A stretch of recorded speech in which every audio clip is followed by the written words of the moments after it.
Assim amanheceu a segunda-feira. O povo tudo enterrado dentro de casa. Enterrado não, né? Enevado, né? Porque enterrado é na terra, né? Bombeiro, polícia e tudo zoando. A neve continua caindo. Se contar ninguém acredita, né? Mas é isso aí, ó. Isso aí dentro de casa. Isso aqui é uma montanha de neve. Tá lá embaixo, né?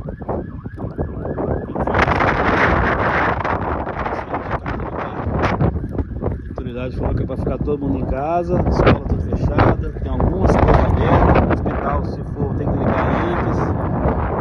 É isso aí. Esse é o inverno aqui no leste do Canadá, Charlottetown. O bicho pegou geral. A caminhonetezinha passando aí.